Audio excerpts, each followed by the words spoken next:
अस्सलाम वालेकुम viewers, mass media के प्लेटफॉर्म से अली शेख एक दफ़ा फिर आपकी खिदमत में हाजिर। व्यूअर्स, इस्लाम हमें वहदानियत का दर्स देता है, लेकिन हम आजकल ज़ात पात में, ऊंच नीच में और फ़िरक़ों में बटे हुए हैं।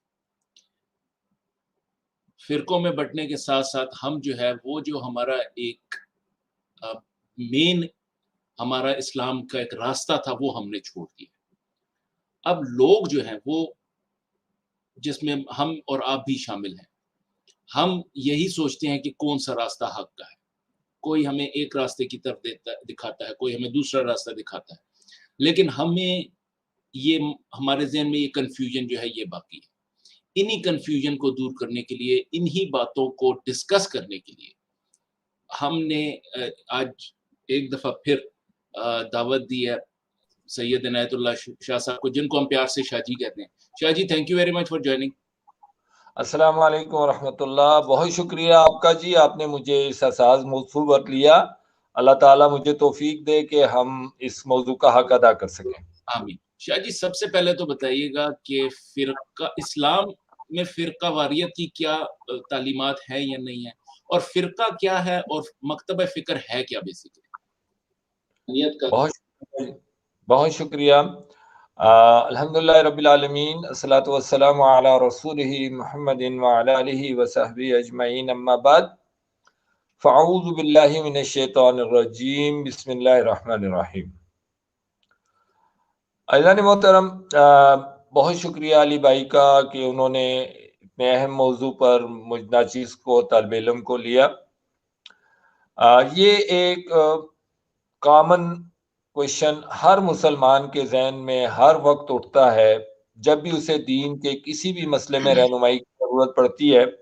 तो ये एक हकीकत है कि वो जब उलमाए कराम से रजू करता है तो उसे मुख्तलिफुल फ़िक्र, मुख्तलिफ मकातिब फ़िक्र से मिलने का इत्तेफाक होता है और अक्सर औक़ात एक ही मसले में उसकी रहनुमाई मुख्तलिफ तरीक़ों से होती है, तो वो बेचारा परेशान होकर रह जाता है कि किसकी बात को अब माने और किसकी बात को ना माने। सम टाइम बाज़ मसाइल में उलमाए कराम की राय एक दूसरे से बिल्कुल उलट होती है।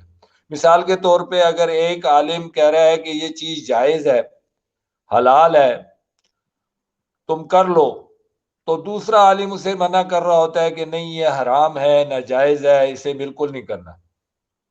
इस तरह आम मुसलमान जो है, जो कि दीन की तालीमात से इतना वाकिफ नहीं है और उलमाए कराम की तरफ देखता है, वो परेशान होकर रह जाता है कि अब मैं करूं तो क्या करूं, किसकी, वो भी आलिम दीन है, वो भी आलिम दीन है, तो मैं किसकी बात मानूं और किसकी छोड़ूं। अगर उनकी बात मानता हूं तो कहीं वो कह रहे हैं ना करो और नहीं करता, और दूसरे आलिम कह रहे हैं कि कर लो, तो मैं जाऊं तो कहाँ जाऊं। स्पेशली सम टाइम ऐसा होता है कि मिसाल के तौर पे किसी ने बहुत अहम मसले पे संजीदगी से उसे चाहिए होती है कि वो किसी एक पहलू को इख्तियार करे और उन संजीदा मौज़ूआत पर भी जो उसकी ज़िंदगी के लिए ज़िंदगी और मौत का मसला होती है, उसमें भी उसको 2-3 राय मिलती हैं, तो वो बेचारा परेशान होकर रह जाता है कि अब करूं तो क्या करूं। तो ये बिल्कुल एक जेन्युइन हकीकी प्रॉब्लम है माशरे का, जो तकरीबन सदियों से कायम है। ये आज का भी नहीं है कि हम कहें कि आज पैदा हुआ है, ये सदियों से कायम है और लोग इन्हीं परेशानियों में अपने आप को परेशान होकर लेकर चल रहे हैं। तो आपका शुक्रिया कि आपने इस हसास मौजू पर बात की और कोशिश की, जुर्रत की। अल्लाह ताला हम सबको हिम्मत दे, तौफीक दे कि हम सही हकीकत को अल्लाह ताला की तौफीक से पाने की कोशिश करें, ये हम सब पर लाजिम है। अब मैं आता हूँ जी इस मजमून की तरफ कि इस्लाम में हमें किस हद तक इख्तिलाफ राय की इजाज़त है और नहीं है तो कहाँ पर नहीं है, और बेसिक ऑफ इस्लाम क्या है जिनमें किसी को इजाज़त नहीं है इख्तिलाफ करने की। ये सारी चीज़ें देखते हैं आज के इस प्रोग्राम में अल्लाह की तौफीक से। सबसे पहले हम बात करते हैं फ़िरका क्या होता है, मकतब फ़िक्र किसे कहते हैं। तो अगर आप स्क्रीन पर ये अल्फाज लगा सकें कि फिरका और मकतब फिक्र स्क्रीन पर अगर आप दिखा दें तो मैं इनकी जरा सी एक्सप्लेनेशन ऑडियो। बहुत शुक्रिया आपका। फिरका जो है, अगर हम इन तीन लफ्जों को देखें, फिरका, मकतबा फिक्र, ये तीन लफ्ज बनते हैं, मकतबा, फिक्र और फिरका।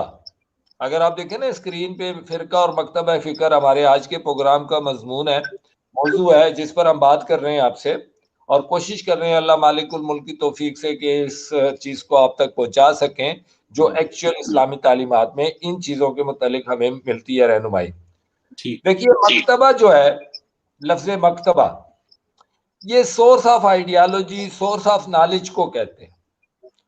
अगर आप मकतबे को इंग्लिश में ट्रांसलेट कर लें तो आसानी से आपको बात सारी समझ में आ जाती है। मकतबा किताबों का मजमुआ, किताबों की लाइब्रेरी, जहां बहुत सारी किताबें पढ़ी हों उनको मकतबा कहते हैं। मकतबा किताब, किताबों का मजमुआ।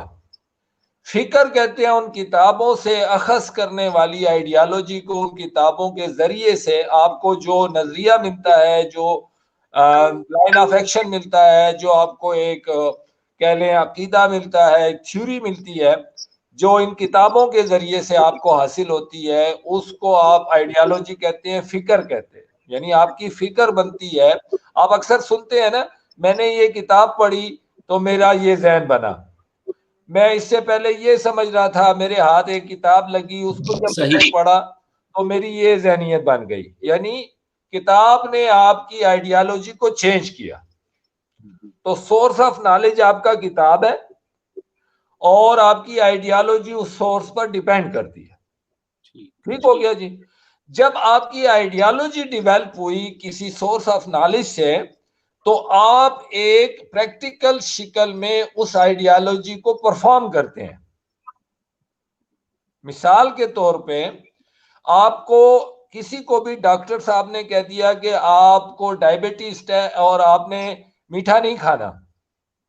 ये एक थ्योरी, आइडियालॉजी, कॉन्सेप्ट डॉक्टर साहब ने आपको दिया। आपका सोर्स ऑफ नॉलेज डॉक्टर है, आपकी आइडियालॉजी चेंज हो गई मीठे के मुतालिक। अब प्रैक्टिकली आप मीठा नहीं खा रहे हैं, आप लोगों को बता रहे हैं कि मैं मीठा नहीं खाता, तो आप एक प्रैक्टिकल सिंबल बन गए हैं मीठा ना खाने वाला। जैसे हमारे यहाँ जो है वेजिटेरियंस हैं, आज दुनिया में वेजिटेरियंस बड़े फखर से कहते हैं वी आर द वेजिटेरियंस। वो क्यों है वेजिटेरियन? यानी वो गोश्त नहीं खाते किसी किस्म का, इवन के अंडा भी नहीं खाते, वो सब्जियां खाते हैं, फ्रूट खाते हैं। वो कहते हैं हम वेजिटेरियन है, बड़े फखर से कहते हैं। अच्छा, वेजिटेरियंस का मतलब एक आइडियालॉजी है जो मानती है कि गोश्त खाने से फिजिकली डैमेज होता है। तो वो थ्योरी बिलीव करती है किसी सोर्स ऑफ नॉलेज से। मैं ये समझा रहा हूं कि सोर्स ऑफ नॉलेज जो है वो आइडियालॉजी डेवलप करता है, और आइडियालॉजी जो है वो फिर एक एक्शन डेवलप करती है। इस एक्शन को आप ग्रुप ऑफ पीपल्स कहते हैं जो इस आइडियालॉजी पे बिलीव करते हैं। जैसे वेजिटेरियंस का लफ्ज मैंने बोला, तो ये ग्रुप ऑफ पीपल्स है पूरी दुनिया में जो कि वेजिटेरियंस आइडियालॉजी पे बिलीव करते हैं। ठीक हो गया जी। तो इन ग्रुप्स को आप क्या कहते हैं? उर्दू में फिरका, जमात, ग्रुप। अगर मैं अपनी बात आप तक पहुंचा सका हूं तो अब इसको हम इस्लाम में एक्सप्लेन करेंगे। ठीक है अली भाई? ठीक हो गया। अच्छा, इस्लाम में आते हैं। इस्लाम में हम मुख्तलिफ ग्रुप्स कैसे बने, इसकी एक तारीख देखते हैं, इसका एक पस मंजर देखते हैं। ये हकीकत है, इससे इनकार नहीं है कि हम मुख्तलिफ ग्रुप ऑफ आइडियालॉजीज हैं। इस वक्त उम्मत मुस्लिमा में एक ग्राउंड रियलिटी है कि हम मुख्तलिफ ग्रुप ऑफ पीपल्स हैं। ठीक है, ये एक ग्राउंड रियलिटी है, इससे हमें इनकार नहीं है। ये बिल्कुल 2 + 2 की तरह है।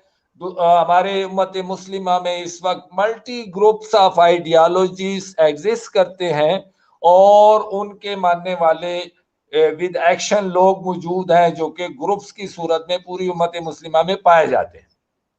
इससे हम इनकार नहीं कर सकते। जैसे मैंने वेजिटेरियंस की बात की, जैसे मैंने कैलोरीज ईटर्स की बात की, जैसे मैंने डायबिटीज पेशेंट्स की बात की, बिल्कुल इसी तरह हम उम्मत मुस्लिमा में इस वक्त मुख्तलिफ आइडियालॉजीज और सोर्स ऑफ नॉलेज के हामिल जराए से हम मुख्तलिफ ग्रुप्स मौजूद हैं। ये इससे इनकार हम नहीं कर सकते। ठीक हो गया जी? अच्छा, ये मुख्तलिफ आप ग्रुप्स क्यों बने? आपको आसानी से ये बात समझ में आ जाएगी जब आप फिकर और मकतबा की एक्सप्लेनेशन को समझ जाएंगे, तो आपको आसानी से बात समझ में आ जाएगी कि मुख्तलिफ ग्रुप्स ऑफ पीपल या मुख्तलिफ आइडियालॉजी पर डिपेंड करने वाले ग्रुप्स ऑफ पीपल उम्मत मुस्लिमा में इसलिए आए कि इनके पीछे सोर्स ऑफ नॉलेज जो था वो डिफरेंट था। अब बात समझे जी आप? जी। यानी differentiation of the source of knowledge, ये वजह बना मल्टी आइडियालॉजीज की, और उसकी वजह से एग्जिस्टेंस और प्रैक्टिकली ग्रुप्स मुख्तलिफ हो गए। सही। ये असल बेस है। ठीक हो गया जी? अच्छा, अब आते हैं कि एक्चुअल इस्लामिक पर्सपेक्टिव क्या है, इस्लाम हमें कैसे मिला था, पहले हम वो देखते हैं। उसके बाद फिर हम देखेंगे कि हम कैसे मल्टी आइडियालॉजीज में डाइवर्ट हुए हैं। तो ये स्क्रीन पर इस वक्त देखें, बिस्मिल्लाहिर्रहमानिर्रहीम, एक हमारे इस्लाम की जो शुरुआत है उसका एक हमने यहां पर एक फार्मूला बनाकर दिया है। अगर हर मुसलमान जो भी हमारी इस वीडियो को देख रहा है और जो देखेगा, अगर वो इस फार्मूले को याद रख ले तो उसे अपने असले दीन की असल हकीकत बासानी इंशाअल्लाह अल्लाह की तौफीक से समझ में आ जाएगी। फिर उसके बाद वो कंफ्यूजन जो हमने शुरू में डिस्कस की वो खत्म हो जाएगी। सही। इंशाअल्लाह ताला। अच्छा देखिए, अब इस पर जरा गौर कीजिए। अल्लाह मालिकुल मुल्क ने खालिस अपनी मर्जी से जब अल्लाह ने चाहा नबी आखिर अलैहिस्सलातो वस्सलाम को दुनिया के सामने जाहिर किया। आप सरकार अलैहिस्सलातो वस्सलाम की उम्र मुबारक 40 साल थी तब जब अल्लाह मालिकुल मुल्क ने आपकी नबूवत को दुनिया के सामने जाहिर करना मुनासिब समझा। उससे पहले आप सरकार अलैहिस्सलातो वस्सलाम माशरे के अंदर 40 साल की उम्र तक एग्जिस्ट कर रहे थे, हरकत कर रहे थे, अमाल कर रहे थे। आपका पूरा माशरा आशिक था, आपको सादिक और अमीन कहता था। आपके किरदार, आपके इखलाक, आपकी अमानतदारी और आपकी सच्चाई से आप मोतरिफ था। आप एक आइडियालॉजिकल सिंबल थे उनके लिए, फखर थे उनके लिए, और वो सारा माशरा आप पर फखर करता था। अल्हम्दुलिल्लाह नबूवत से पहले ही आप एक आइडियल सिचुएशन में थे उनके लिए, और वो आपको टूट कर चाहते थे, और जिसकी बहुत सारी मिसालें उनके यहाँ नबूवत से पहले की मौजूद हैं जो तारीख हम तक पहुंची है। उसमें सबसे अहम जो सबूत है वो हजर अस्वद का दोबारा नस्ब करने में आपका बड़ापन और आपके हाथों उनका फैसला करवाना, ये बहुत बड़ा एजाज है जो उन्होंने आपको एक सनद के तौर पे अता किया कि आप उनमें सबसे ज्यादा मोतबर और मोहतरम थे। तो आप सरकार अलैहिस्सलातो वस्सलाम की जो माशरती हैसियत थी वो मुसल्लिमा थी उनमें, अल्हम्दुलिल्लाह। और अल्लाह मालिकुल मुल्क ने अपनी मर्जी से जितना अरसा इंतजार किया आपके 40 साल की उम्र का, वो अल्लाह की हिकमत है और अल्लाह बेहतर जानते हैं।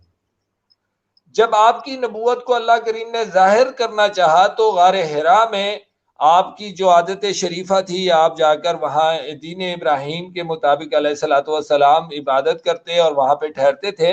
आप पर जिब्रील अमीन अलैहिस्सलाम ज़ाहिर हुए और आप पर पहली वही का नज़ूल हुआ इक़रा बिस्मि रब्बिकल्लज़ी खलक़ की सूरत में।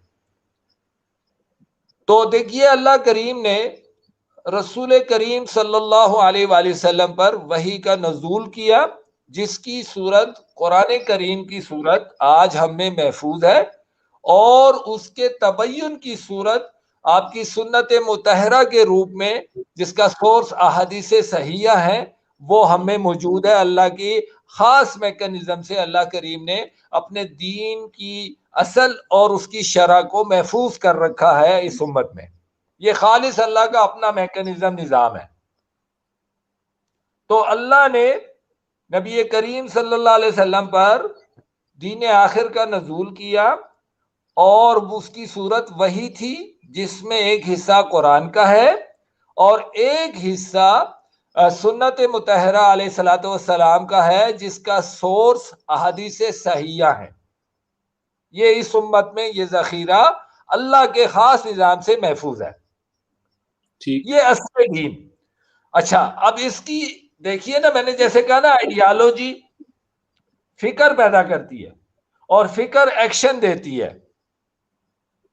तो सहाबा रिज़वानुल्लाहि ताला अलैहिम अजमईन आप सल्लल्लाहु अलैहि वसल्लम से जब दीन ले रहे हैं, तो देखिए कि आपसे कुरान करीम भी ले रहे हैं और आपसे सुन्नत मुतहरा यानी कुरान का तबय्युन, explanation of Quran with practical, वो भी आपसे ले रहे हैं। और इस तरह सहाबा कबार रिज़वानुल्लाहि ताला अलैहिम अजमईन आपसे मुकम्मल दीन ले रहे हैं। सही।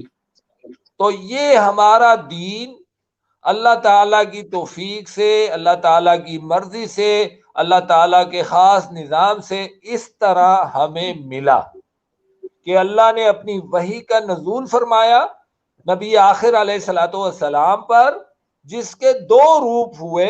एक कुरान करीम में वो मकतूबी शिकल में महफूज किया गया खुद नबी करीम सल्लल्लाहु अलैहि वसल्लम की हाथों, और सहाबा रिज़वानुल्लाहि ताला अलैहिम अजमईन इस पर मुकर्रर किए गए, जिन्होंने कातिबीन वही का शरफ हासिल किया और कुरान करीम को 23 साल के अरसे में उन्होंने इन रिटन फॉर्म में मुकम्मल किया। और इसी 23 साल के अरसे में सहाबा रिज़वानुल्लाहि ताला अलैहिम अजमईन ने उनकी जो तबय्युन और शरह थी, प्रैक्टिकली उन पर कैसे अमल करना था अल्लाह ताला के अहकामात पर, जो सरकार अलैहिस्सलाम मौका ब मौका अमल कर रहे थे, उनको अपनी जानों का हिस्सा बनाया, अपने अमल का हिस्सा बनाया, और इस तरह वो प्रैक्टिकली दीन उनके अमल में आया और वो अहादीस सहिया के रूप में महफूज हुआ। तो ये था असल दीन का सोर्स। मतलब शाह जी, आपका कहने का मतलब ये है कि ये जो हमारे सामने स्क्रीन पर इस वक्त है, ये पूरा इस्लाम का मॉडल असल में ये है। ये असल मॉडल है, इसमें कोई और चीज इसमें शामिल ही नहीं हो सकती। ये इसमें कोई दो राय है भी नहीं है, ठीक, ये कोई इख्तिलाफी इशू भी नहीं है। कोई मुसलमान आम आदमी और उलमाए कराम किसी भी मकतब फिक्र से, मैं बिल्कुल पूरे वसूख से बिल यकीन अल्लाह ताला की जात पर उम्मीद रखते हुए ये बात अर्ज कर रहा हूं, बिल्कुल बड़े यकीन के साथ, कि किसी भी मकतब फिक्र के किसी भी जय्यद से जय्यद आलिम को इस फार्मूले से कोई इख्तिलाफ नहीं है इंशाअल्लाह, क्योंकि यही हकीकत है, इससे अलावा तो कोई और हकीकत है ही नहीं। सही। अच्छा, अब देखिए सहाबा कराम रिज़वानुल्लाहि ताला अलैहिम अजमईन उस माशरे में एक ग्रुप की सूरत विद प्रैक्टिकली जाहिर हुए। तो अब देखिए मकतबा क्या बना, सोर्स ऑफ नॉलेज कौन बना? अल्लाह। ठीक है, अल्लाह ताला की वही, ठीक है जी। और जरिया आइडियालॉजी कौन बना? अल्लाह के नबी करीम सल्लल्लाहु अलैहि वसल्लम, हबीब करीम सल्लल्लाहु अलैहि वसल्लम, नबी आखिर अलैहिस्सलातु वस्सलाम जरिया आइडियालॉजी बने। ठीक। और फिरका कौन बना, ग्रुप कौन बना? सहाबा कराम रिज़वानुल्लाहि ताला अलैहिम अजमईन। तो वो उस माशरे में एक खास डिवाइन नॉलेज से, सोर्स ऑफ नॉलेज लेते हुए, रसूल करीम सल्लल्लाहु अलैहि वसल्लम की आइडियोलॉजी को लेते हुए, शरअ और तबय्युन को लेते हुए जो ग्रुप ऑफ पीपल क्रिएट हुआ और जिसने एक बिल्कुल यूनिक प्रैक्टिकल माशरे में दी हर चीज में, वो सहाबा कराम रिजवानुल्लाह ताला अलैहिम अजमईन की जमात थी। बात समझ में आ गई जी आपको? अच्छा, अब इसके बाद एक स्लाइड लगा दीजिए खुलफाए राशिदीन की, ताकि ये कंप्लीट हो जाए ये सब्जेक्ट, और फिर हम आए उस तरफ कि हम कहां से बिगड़े हैं, कहां से इख्तिलाफ का शिकार हुए। माशाल्लाह, ये देखिए, ये वो जय्यद नाम है सहाबा कुबार रिजवानुल्लाह ताला अलैहिम अजमईन के, जिन्होंने नबी करीम सल्लल्लाहु अलैहि वसल्लम जब अल्लाह ताला की खालिस अल्लाह की रजा और अल्लाह की मर्जी से अपने हिस्से का किरदार दीन आखिर को मुकम्मल करके अल्लाह की मर्जी और अल्लाह की तौफीक से और अल्लाह की रजा से इस दुनिया में अपने हिस्से का किरदार पूरी तरह अदा करके अल्लाह के हुक्म से अगली दुनिया में, अगली जिंदगी में कन्वर्ट कर दिए गए, तो उनके बाद इन जय्यद सहाबा ने जो चार हैं, नबी करीम सल्लल्लाहु अलैहि वसल्लम के मिशन को असिस्ट किया। सबसे पहले सैयदना अबू बकर सदीक रजी अल्लाह तआला अन्हु के कांधों पर नबी करीम सल्लल्लाहु अलैहि वसल्लम की खिलाफत का बारे गरा आया। अब देखिए, जरा सोचिए इस मरहले को कि सरकार अलैहिस्सलातु वस्सलाम दुनिया से तशरीफ ले जा चुके हैं, इतना बड़ा साने है, इतना बड़ा सानिया है, इतना बड़ा सानिया है सहाबा कराम रिजवानुल्लाह ताला अलैहिम अजमईन के लिए, कि जिसे हम उर्दू में कहते हैं ना कि इस सदमे से मेरी कमर टूट गई। ये अल्फाज कम है। सहाबा कराम रिजवानुल्लाह ताला अलैहिम अजमईन की अगर आप हालत को गौर करें और अगर आप में थोड़ा सा भी इश्क रसूल है सल्लल्लाहु अलैहि वसल्लम, अगर आप थोड़ा सा, और उसको अगर आप समझना चाहें, तो अगर आप अपने वालिद से मोहब्बत करते हैं और अगर आपके वालिद आपको छोड़कर दुनिया से चले जाएं, तो जो हालत आपकी हो सकती है उस गम की हालत में, उससे कई गुना ज्यादा सहाबा कराम रिजवानुल्लाह ताला अलैहिम अजमईन की हालत हुई जब नबी करीम सल्लल्लाहु अलैहि वसल्लम हमें इस दुनिया में छोड़कर खुद अगली दुनिया में तशरीफ ले गए अल्लाह के हुक्म से। अच्छा, ये इतना मुश्किल मरहला था और इस मुश्किल मरहला में तमाम सहाबा कराम रिजवानुल्लाह ताला अलैहिम अजमईन इंतहाई सदमे की हालत में थे। इसमें कोई फर्क नहीं है किसी सहाबी रसूल सल्लल्लाहु अलैहि वसल्लम के सदमे में कि हम कहें कि वो ज्यादा सदमे में थे और वो कम। सबका सदमा यकसा था। ये बहुत बड़ा सानिया था जो उनकी जिंदगियों में आया।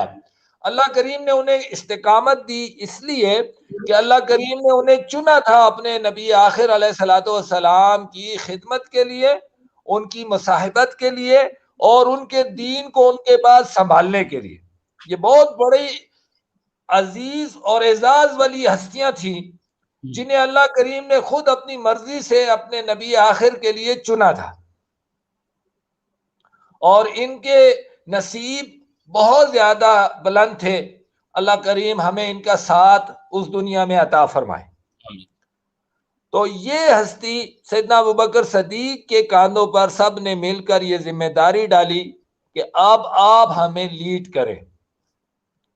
अच्छा, अब देखिए, सैयदना अबू बकर सदीक ने तकरीबन पौने 3 साल का अरसा आपकी बात जुदाई में गुजारा और आप दुनिया से तशरीफ ले गए।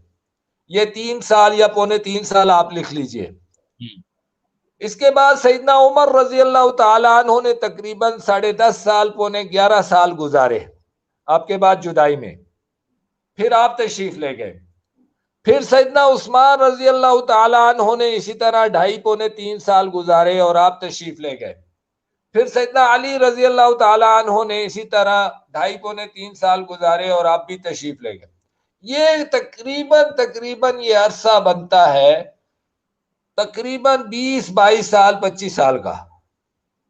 आपने अगर हिसाब किया हो तो। 9 और 10 तकरीबन ये 20-22 साल का अरसा बनता है। कुछ कम और बेश हो सकता है, मैं गलत हूं अदादो शुमार में, आप मेरी इस्लाह कर दीजिएगा, लेकिन बहरहाल इतना ही अरसा बनता है। अच्छा, इन जो हमारे नबी करीम सल्लल्लाहु अलैहि वसल्लम के बाद लीडरशिप में आए, जिन्होंने हमें लीड किया नबी करीम सल्लल्लाहु अलैहि वसल्लम के बाद, बड़े मजे का नुक्ता आपसे शेयर करने लगा हूं। अपने मजमून के हवाले से ये हवाला दे रहा था कि इन्होंने नबी करीम सल्लल्लाहु अलैहि वसल्लम के बाद जितने मुश्किल हालात देखे हैं, हमने नहीं देखे हैं। सही। इन्होंने कोई भी चीज अपनी आइडियोलॉजी से हमें एक्सप्लेन नहीं किया। ये है, देयर इज द रियलाइजिंग नुक्ता, ये है रियलाइजिंग पॉइंट, ये है काबिल तवज्जो नुक्ता जिसकी तरफ मैंने इतनी तमहीद बांधी। ये है बड़ा अहम नुक्ता। सैयदना अबू बकर सदीक ने डील किया तमाम मसाइल को नबी करीम सल्लल्लाहु अलैहि वसल्लम के उस्वा मुबारका से। सैयदना उमर रजी अल्लाह तआला अन्हु ने डील किया तमाम मसाइल को नबी करीम सल्लल्लाहु अलैहि वसल्लम के उस्वा मुबारका से। सैयदना उस्मान रजी अल्लाह तआला अन्हु ने तमाम मसाइल को डील किया नबी करीम सल्लल्लाहु अलैहि वसल्लम के उस्वा मुबारका से। सैयदना अली रजी अल्लाह तआला अन्हु ने तमाम मसाइल को डील किया नबी करीम सल्लल्लाहु अलैहि वसल्लम के उस्वा मुबारका से। क्यों? क्या ये लोग फकीह नहीं थे? क्या ये लोग मुफस्सिर नहीं थे? क्या ये लोग शारे नहीं थे? क्या ये लोग अरबी नहीं समझते थे? बल्कि हकीकत तो ये है कि दीन इस्लाम इनके हाथों में ही तो 23 साल उतरा है जमीन पर, और इनके हाथों प्रैक्टिकली परवान चढ़ा है और जीरो से हीरो तक गया है। यही तो लोग थे जिन्होंने अपनी खून और पसीना इसमें डालकर इस नन्हे से पौधे को परवान चढ़ाया। ये तो ज्यादा समझते थे और बहुत ज्यादा समझते थे, और इनकी समझ यही थी कि ये हक सिर्फ और सिर्फ अल्लाह और उसके रसूल का है कि वो दीन दे, किसी और का हक ही नहीं है कि वो दीन हमें दे। और इसके लिए ये सिर्फ इनकी अंडरस्टैंडिंग नहीं थी, बल्कि ये कुरान का हुक्म है। मैं आपके सामने आयत करीमा का रेफरेंस दे देता हूं जो हमें बाउंड कर रहा है। ये सूरह अन-नहल है। सूरह अन-नहल में अल्लाह करीम आयत नंबर 44 में कह रहे हैं, सूरह अन-नहल आयत करीमा 44, जिसमें अल्लाह करीम ये कह रहे हैं बिल बय्यिनाति वज़्ज़ुबुर व अंज़लना इलैका ज़िक्रा लितुबय्यिना लिन्नासि मा नुज़्ज़िला इलैहिम व लअल्लहुम यतफक्करून।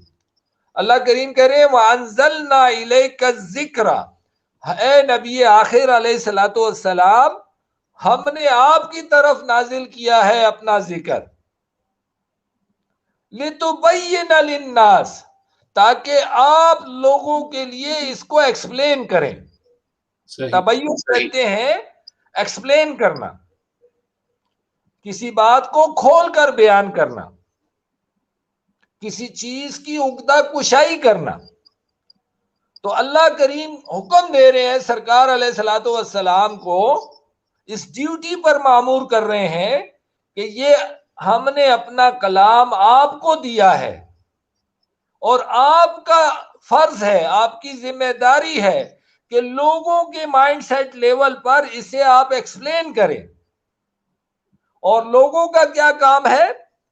वलअल्लहुम यतफक्करून, वो आपकी एक्सप्लेनेशन पर गौर करें। ये अली भाई सूरह अन-नहल 44। अच्छा, इसको याद रखिएगा, ये हमारे आज के प्रोग्राम की बुनियाद है। ये उस सारे सवाल का कुरान का जवाब है, मेरा नहीं। सही। ठीक है। अच्छा सुनिए कैसे। देखिए, तबय्युन का हक किसे मिला? नबी आखिर अलैहिस्सलातु वस्सलाम को, और वो अल्लाह ने मामूर किया उन्हें। और ये एक आयत नहीं है, कुरान में बहुत सारी आयत हैं जिस पर अल्लाह करीम कह रहे हैं कि हमने आप पर ये कुरान नाजिल किया ताकि आप लोगों के सामने इसकी शरह करें, इसको वाज़े करें, प्रैक्टिकली आप इसको करके बताएं। अच्छा, सहाबा कराम रिजवानुल्लाह ताला अलैहिम अजमईन इस कानून को अच्छी तरह समझते थे। उन्होंने कभी ये कोशिश नहीं की कि वो अल्लाह के कलाम कुरान की किसी आयत की शरह खुद से करें।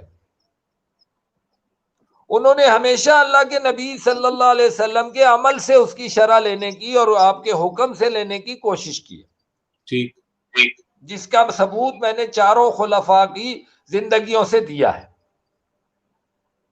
बात समझ में आई जी? तो तबय्युन दीन, शरअ दीन, वजाहत दीन नबी करीम सल्लल्लाहु अलैहि वसल्लम का हक है और हमारा काम सिर्फ और सिर्फ अल्लाह के नबी आखिर अलैहिस्सलातु वस्सलाम से उनका उसवे मुबारिका लेना है, जिसे कुरान ने दूसरी आयत में हम पे फर्ज किया और कहा कि लक़द कान लकुम फी रसूलिल्लाहि उस्वतुन हसना। आप पर अल्लाह के रसूल सल्लल्लाहु अलैहि वसल्लम की जिंदगी जो है उनका उसवे मुबारिका लाजिम है, फर्ज है, वाजिब है, जो भी समझ लें। ये है असूल दीन। ठीक हो गई जी बात? सही। अच्छा, अब दीन मुकम्मल है, दीन की शरह मुकम्मल है और सहाबा रिजवानुल्लाह ताला अलैहिम अजमईन ने अपने अमल से नबी के बाद भी अलैहिस्सलातु वस्सलाम के बाद भी दुनिया से तशरीफ ले जाने के बाद भी अपनी जिंदगियों में अमलन इस सिलसिले को, इस प्रैक्टिकल को करके बताया कि हम पर अल्लाह के नबी सल्लल्लाहु अलैहि वसल्लम के दुनिया से जाने के बाद भी लाजिम है कि हम उसी चीज को उसी तरह लें जिस तरह उन्होंने हमें दिया। अच्छा जी, अब रोला कहां पर आया है? अब देखिए, हम कई सालों तक इसी असूल पर चलते रहे हैं। अब रोला कहां पर आता है, हम मुख्तलिफ कहां होते हैं, ये जरा देखिए।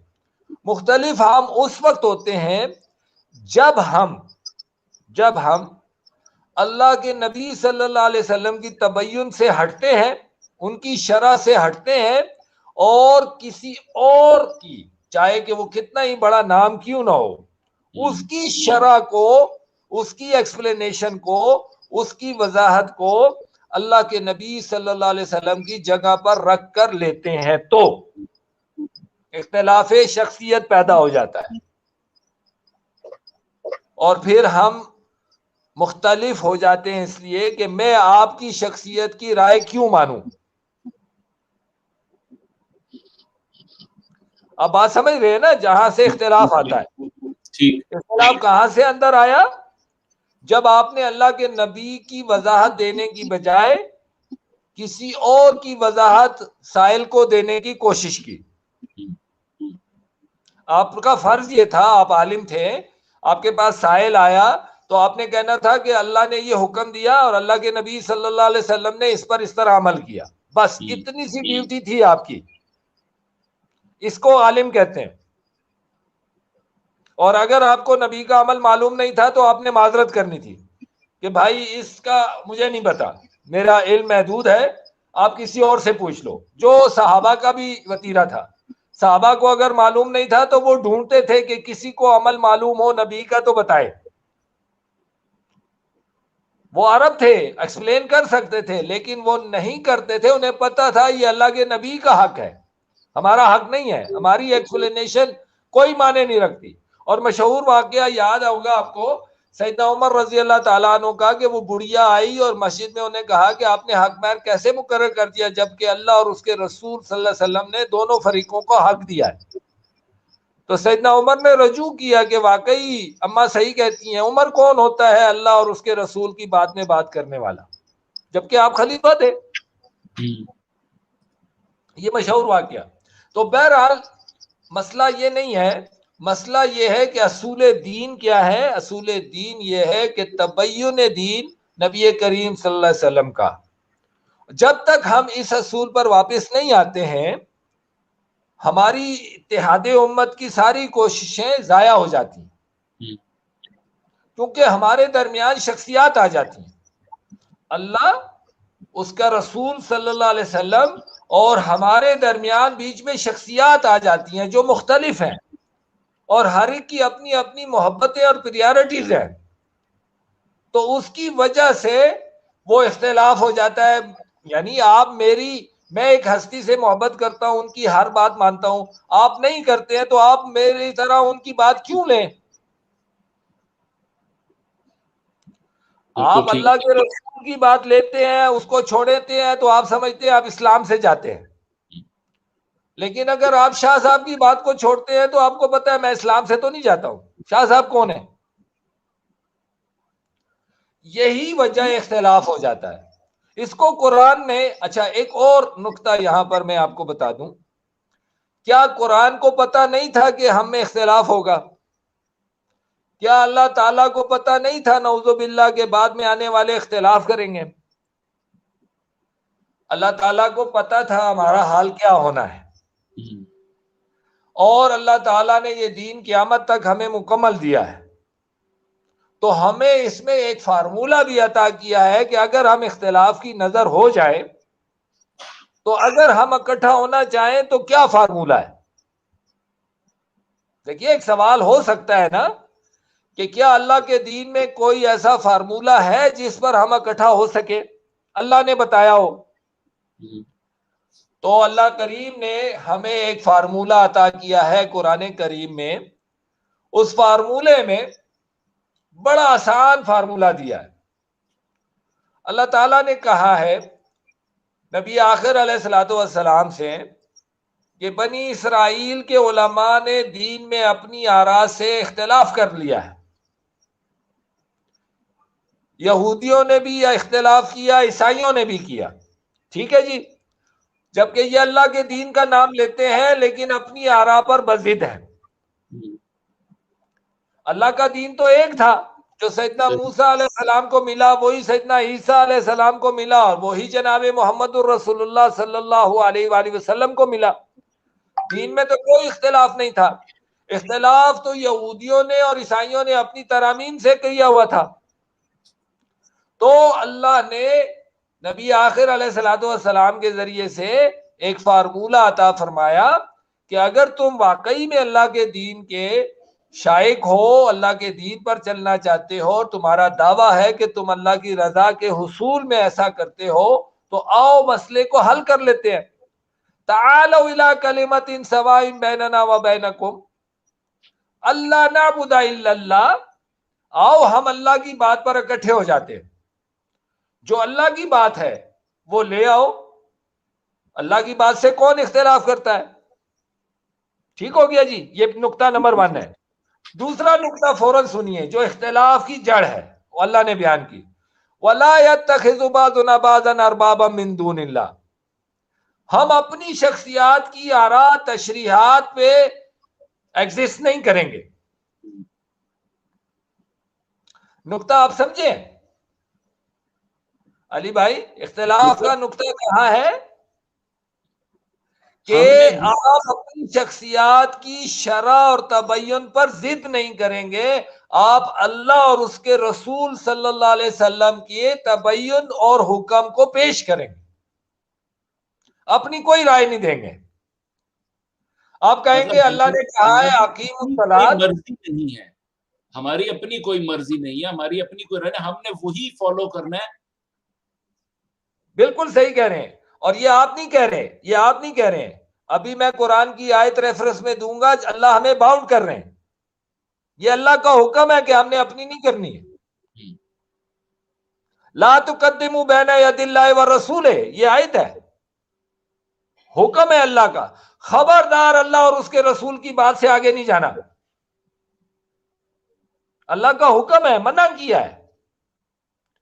तो ये हुक्म हमें मिला हुआ है कि हमने अपनी बात पर जिद नहीं करनी है। देखिए, आप मुझसे एक मसला पूछते हैं, मैं कहता हूं जी अल्लाह का हुक्म कुरान में ये है, मैं आपको दलील देता हूं, बात खत्म। आप कहते हैं जी इस पर अमल कैसे होगा, मुझे लाजिम है मैं अल्लाह के नबी सल्लल्लाहु अलैहि वसल्लम का अमल आपको दूं, बात खत्म। मैं कौन होता हूं ये कहने वाला कि जी मेरी राय के मुताबिक आप यूं कर लें? मेरी राय क्या माने रखती है? और जब मैं ये कहता हूं कि मेरी राय के मुताबिक आप यूं कर लें, तो इसका मतलब है कि अली भाई हक रखते हैं कि मेरी राय ले ना लें। और अगर नहीं लेते तो मैं कहता हूं कि इन्होंने दीन पर अमल नहीं किया। मैं अपनी राय को दीन कह रहा हूं ना। सही। यहीं से गलती हो जाती है। ये असल गलती है। आप गलती समझ रहे हैं ना, जहां से हम मुख्तलिफ होते हैं, जहां से इख्तिलाफ आता है, जहां से हम आइडियोलॉजिकल चेंज लेते हैं। अगर हम आज भी अल्लाह का हुक्म, मैं मिसाल दे रहा था, अकीमुस्सलात है, अल्लाह ने कहा नमाज कायम करो, ठीक है। आप इसके अपने माने करते हैं, मैं अपने माने करता हूं। क्यों? सहाबाए कराम क्यों नहीं कर रहे इसके माने? सहाबाए कराम अल्लाह के नबी से पूछ रहे हैं, मस्सलात या रसूलुल्लाह सल्लल्लाहु अलैहि वसल्लम, सलात क्या है? अल्लाह के नबी सल्लल्लाहु अलैहि वसल्लम उन्हें कह रहे हैं, सल्लू कमा रायतुमूनी सल्ली, ये है सलात, जैसे मैं करा रहा हूं ऐसी सलात है, ये मुराद है इसे। अब दुनिया का कितना ही बड़ा मुफ्ती क्यों ना खड़ा हो जाए और वो हमें सलात के कोई भी माने दे, हमने लेने? हमने तो अल्लाह के नबी सल्लल्लाहु अलैहि वसल्लम के माने लेने हैं। देखिए 3 रकात मगरिब के अल्लाह के नबी ने पढ़े हैं, सही। फर्ज। दुनिया का सबसे बड़ा मुफ्ती आ जाए और कहे कि अल्लाह के नबी जल्दी में थे, उन्होंने 3 पढ़ लिए, हमारे पास टाइम काफी है, हम 4 पढ़ते हैं, क्या ये नमाज होती है? नहीं। नहीं होती है। ये आम मुसलमान को भी पता है कि नहीं होती है। अल्लाह के नबी सल्लल्लाहु अलैहि वसल्लम ने 2 फर्ज सुबह फजर के पढ़े हैं। दुनिया का बहुत बड़ा मुफ्ती आ जाए कि नहीं, आज से हम 4 पढ़ेंगे, अल्लाह की इबादत ज्यादा करेंगे, आज के दौर में जरूरत है, क्या होती है? नहीं। नहीं होती। आज दुनिया का एक इकोनॉमिस्ट, मास्टर ऑफ इकोनॉमिस्ट, कोई मुसलमान खड़ा होकर कहे कि अल्लाह के नबी के जमाने में सल्लल्लाहु अलैहि वसल्लम सस्वाई थी, बहुत सस्वाई थी, 2.5% ज़कात काफी थी, आज 5% ज़कात होनी चाहिए, क्या होती है? नहीं हो सकता। जाहिर है नहीं होती है। तो जब असूल दीन नबी करीम सल्लल्लाहु अलैहि वसल्लम पर मुकम्मल हो गया है और अब उनके ऊपर 2.5 के आगे 2.75 भी गलत है, 3 रकात की बजाय 4 भी अल्लाह की इबादत ज्यादा करना भी गलत है, तो फिर हम इस बात को क्यों नहीं समझते कि अल्लाह के नबी की शरह से आगे पीछे होना दीन नहीं है?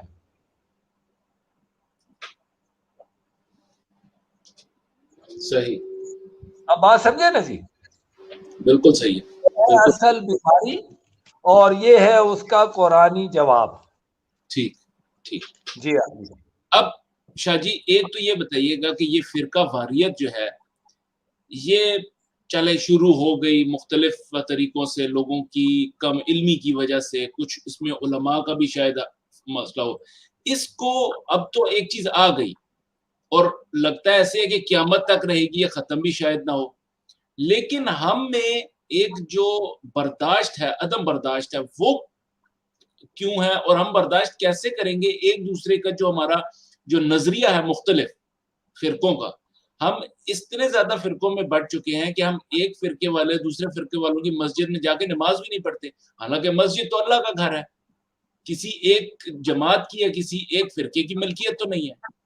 तो ये जो हम हमारे अंदर एक अदम बर्दाश्त आ गई है, इसको, क्योंकि इख्तिलाफ राय तो सहाबा कराम में भी रहा होगा कभी ना कभी किसी ना किसी तरीके पर, लेकिन हम क्यों इस इतने ज्यादा एक दूसरे के खिलाफ हो जाते हैं कि एक दूसरे मसाजिद में कहते हैं ये तो फलाने की मस्जिद बरेलवियों की है, ये वहाबियों की, हम इधर नमाज नहीं पढ़ते। ये क्यों है? ये उसके इसको खत्म कैसे किया जा सकता है? बहुत शुक्रिया अली। आपने बाकी तल्ख हकायक हैं जो माशरे के, वो बयान किए, इसमें कोई दो राय नहीं है, आपने सही कहा। बात 2 चीजों पे देखी जाएगी इसको। एक तो हमेशा संजीदगी जो होती है दीन में या किसी भी मिशन में, दुनिया का भी कोई मिशन हो, उसको करने वालों में 2 तरह के ही लोग होते हैं। एक संजीदा लोग होते हैं जो उस फिक्र को समझकर चल रहे होते हैं और उसकी केयर कर रहे होते हैं और उसके बारे में संजीदगी से अपने अमाल कर रहे होते हैं, और कुछ लोग उसमें शामिल होते हैं जो गैर संजीदा होते हैं, जो उसको अपने मकासद में इस्तेमाल कर रहे होते हैं। दीन इस्लाम भी बिल्कुल एक मिशन है, और उलमाए कराम जो उम्मत में हर मकतब फिक्र में पैदा होते रहे हैं माशाल्लाह, उनमें भी संजीदा हस्तियां बहुत ज्यादा हैं जिन्होंने दीन इस्लाम की संजीदगी से खिदमत की हैं। हर मकतब फिक्र में बहुत बड़े बड़े नाम हैं जिन्होंने अपने सारी उम्रें, सारी जिंदगियां दीन इस्लाम की खालिस पुरखुलूस किसी भी फिरका वरायत से हटकर उन्होंने दीन इस्लाम की खिदमत की है। ये बिल्कुल इसको चैलेंज नहीं किया जा सकता। उम्मत मुस्लिमा ने हर सतह पर बड़े जानिसार पैदा किए, हर दौर में पैदा किए। उनकी खिदमत पर हम पानी नहीं उड़ेल सकते, उनको हम याद रखेंगे, इसी से हमारी बका है, चाहे वो किसी भी मकतब फिक्र के हों। जो गैर संजीदा तबका होता है, जैसा मैंने अर्ज किया कि हर जगह होता है, वो अपने मकासद में वो ऐसी बातों को हवा बना देता है जो उलमाए कराम के दरमियान अंडरस्टूड होती हैं कि ये इतनी बड़ी बातें नहीं है। मिसाल के तौर पे आप एक बात समझ लीजिए, कुछ चीजें हैं जो फजाइल में बयान की गई हैं, कुछ चीजें हैं जो ऑप्शनल दी गई हैं। अब देखिए, मिसाल के तौर पे मसवाक है, मिसाल के तौर पे आप देखते हैं कि खुशबू लगाना है, सुरमा डालना है, तेल लगाना है, मिसाल के तौर पे पगड़ी लगाना है। ये सारी चीजें फजाइल में है माशाल्लाह, और ये ऑप्शनल है, और इनको सहूलत से, जीनत से इख्तियार करने का इस्तेताअत के साथ इनका वाबस्तगी है। ठीक हो गया। अब अगर कोई शख्स रोजमर्रा की जिंदगी में दिहाड़ीदार मजदूर है, उसके कपड़े मैले हैं लेकिन गंदे पलीत नहीं है, काम की वजह से मैले हैं, और वो उनमें आकर नमाज पढ़ता है, बिल्कुल पढ़ सकता है। अगर किसी शख्स के पास टोपी नहीं है और वो नमाज पढ़ता है, बिल्कुल पढ़ सकता है। अगर किसी शख्स के पास पगड़ी नहीं है और वो नमाज पढ़ता है तो पढ़ सकता है। इसी तरह अगर किसी शख्स के पास खुशबू लगाने का टाइम नहीं था या नहीं है तो वो बगैर खुशबू के आ सकता है। ये सारी चीजें जीनत की थी, ऑप्शनल थी, तज़य्युन की थी, दर्जात की बुलंदी के लिए थी, लेकिन मस्ट उन मानों में नहीं थी। अब होता क्या है कि मिसाल के तौर पे नमाज में रकू में पढ़ा जाता है सुभान रब्बी अल अज़ीम। इसके अलावा भी दुआएं सरकार अलैहिस्सलाम ने पढ़ी हैं। अब रोजमर्रा की टाइमिंग में, कारोबारी टाइमिंग में अगर आप 3 मरतबा सुभान रब्बी अल अज़ीम पढ़कर नमाज पढ़ लेते हो तो कोई गलत नहीं कर रहे, आपकी नमाज होती है। लेकिन अगर आप फारिग हो, सहूलत से हो, रात का टाइम है या आपको फुर्सत है, छुट्टी है, और अगर आप रकू लंबा करते हो और सुभान रब्बी अल अज़ीम की बजाय और दुआएं भी पढ़ते हो और उसमें ज्यादा टाइम लगाते हो तो आपको अल्लाह करीम अजर देता है। अब अगर हम इस तरह से यानी गैर संजीदा लोग इस तरह से इस बात को उठाते हैं कि जी जिसने पगड़ी नहीं लगाई उसकी नमाज नहीं हुई, और फिर मुकाबले में कोई कहता है जी पगड़ी जरूरी नहीं है, इसकी कोई अहमियत नहीं है, नमाज होती है, तो ये जिद जो पैदा हो गई, ये उलमाए कराम की इल्मी जिद नहीं है, ये गैर संजीदा लोगों की जाती पसंद नापसंद की जिद है। सही। देखिए ना, आपके पास टाइम है, आप लंबा रकू कर रहे हैं, मेरे पास टाइम नहीं है, मैंने जल्दी रकू किया, आप कहते हैं ये नमाज तो होती ही नहीं है जी, देखिए इसने क्या नमाज पढ़ी है, आपने फितवा दे दिया मुझ पे, मेरी मजबूरी को, मेरी जरूरत को समझे बगैर। तो आप गैर संजीदा इंसान थे ना। अगर आप वाकई संजीदा होते, आप मेरी मजबूरी को पूछकर मुझसे पूछ लेते, भाई आप क्यों जल्दी नमाज पढ़ रहे हैं, क्या मसला है। तो इस्लाम में जो चीजें ऑप्शनल हैं, जो चीजें मुस्तहिब हैं, जो चीजें मंदूब हैं, जो चीजें नवाफिल के दर्जे पर हैं, उनको फराइज में लाना, और बाज़ चीजें फराइज में उनको नवाफिल में धकेल देने से ये गैर सजीदा तबके की जिद बड़ी, इतनी बड़ी, जैसा आप कह रहे हैं कि जी इस मस्जिद में नमाज नहीं होती और उस मस्जिद में नहीं होती। ये गैर संजीदगी है। वरना नबी करीम सल्लल्लाहु अलैहि वसल्लम ने, देखिए कितनी बड़ी हकीकत मौजूद है और हम आंखें बंद कर लेते। अल्लाह ने उन्हें वही के जरिए कहा कि इन लोगों को कहो कि तुम्हारी मुनाफिकत मुझे पता है और डरो कि मैं अल्लाह के नबी को तुम्हारे नाम बता दूं। यानी अल्लाह के नबी के पीछे मुनाफिक खड़े हैं, नमाज पढ़ रहे हैं, और अल्लाह के नबी ने उनको जानते हैं, आप अल्लाह के हुक्म से जानते हैं आप, लेकिन आपने उनको नंगा नहीं किया और मस्जिद से नहीं निकाला। देखें, जरा सोचें आप इस बात पर। बहुत बड़ी बात की शाह जी आपने। और हम कैसे टोपी ना पहनने वाले को मस्जिद से निकाल दें, या पगड़ी ना लगाने वाले को मस्जिद से निकाल दें। देखें ना, सोचें जरा, एक ऑप्शनल मंदूब मुस्तहिब अमल पर अगर उसकी कोई मजबूरी है बेचारे की, तो उसे प्यार करने की बजाय, उससे मोहब्बत करने की बजाय उसे टोपी दें, उसे पगड़ी दें, उसको प्यार दें, उसकी जरूरत को समझें। आप उसमें फितवा लगाकर नफरत करते हैं। तो ये गैर संजीदा तबके की बातें हैं। ठीक हो गया। उलमाए कराम में ऐसा नहीं है। माशाल्लाह हर तबके में, हर मकतबा फिक्र में जो संजीदा उलमा है उनकी बहुत काविशें हैं, और सलूट है उनकी काविशों को। अल्लाह ताला उनकी खिदमत को कबूल और मंजूर फरमाए और उनके दर्जात बुलंद करे।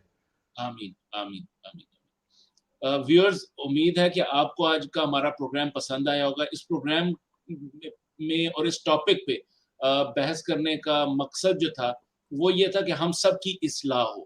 हम सब एक हैं, एक मुसलमान हैं, एक अल्लाह पर यकीन रखते हैं और इस बात पर यकीन रखते हैं कि अल्लाह एक है और हज़रत मोहम्मद सल्लल्लाहु अलैहि वसल्लम अल्लाह के आखिरी नबी हैं। इस पैगाम के बाद दूसरा पैगाम होना ही नहीं चाहिए। और अगर हमें किसी की कोई बात से इख्तिलाफ है तो मेरे ज़ाती ख्याल में और बाकी उलमा के जो उनका भी यही राय होगी कि हमें बर्दाश्त करना है, एक दूसरे की बात को, एक दूसरे के तर्ज अमल को बर्दाश्त करना है और कोशिश ये करनी है कि हुज़ूर पाक सल्लल्लाहु अलैहि वसल्लम और सहाबा कराम के तर्ज अमल को फॉलो करें। किसी आलिम के, किसी और शख्स के तर्ज अमल को हम फॉलो नहीं करें। सिर्फ अल्लाह के बताए हुए रास्ते पर जो हुज़ूर पाक सल्लल्लाहु अलैहि वसल्लम ने जिस रास्ते पे चले और उनके सहाबा कराम जिस रास्ते पे चले उसको फॉलो करें। इंशाअल्लाह ताला इसी तरह के मौज़ूआत हम दोबारा भी लेके आते रहेंगे। शाह जी को बार-बार हम तकलीफ देंगे कि वो बार-बार हमारे पास आएँ और हमारी इस्लाह करते रहें। अल्लाह ताला हम सब का हामी और नासिर हो। शाह जी बहुत-बहुत शुक्रिया। सुभानक अल्लाहुम्मा व बिहम्दिका नशहदु अन ला अगर आप कोई पैगाम हमारे व्यूअर्स को देना चाहें। नहीं, मैं इस काबिल नहीं हूँ जी। बस जो बात आपने की वही हरफ़े आखिर है माशाल्लाह, कि हमारे लिए दीन अल्लाह और उसके नबी सल्लल्लाहु अलैहि वसल्लम में मुकम्मल है, और हमारे पास आज तो फिंगर टिप में, मोबाइल में सारी चीज़ें मौजूद हैं। तो इंशाल्लाह हमें कोई गुमराही की तरफ नहीं ले जा सकता। जो आपने बात की, बर्दाश्त की, हमें ज़रूर बर्दाश्त करना चाहिए और हर चीज़ को उसकी जगह पे रखने की कोशिश करनी चाहिए, तो फिर कोई इख्तिलाफ नहीं। जज़ाकुमुल्लाह खैर। अस्सलाम वालेकुम व प्रोग्राम रहमतुल्लाहि देखने व का बरकातहू। बहुत-बहुत शुक्रिया। सब्सक्राइब कीजिएगा चैनल को और इसी तरह लाइक कर दीजिएगा। Thank you very much. अस्सलाम वालेकुम व रहमतुल्लाहि व बरकातहू।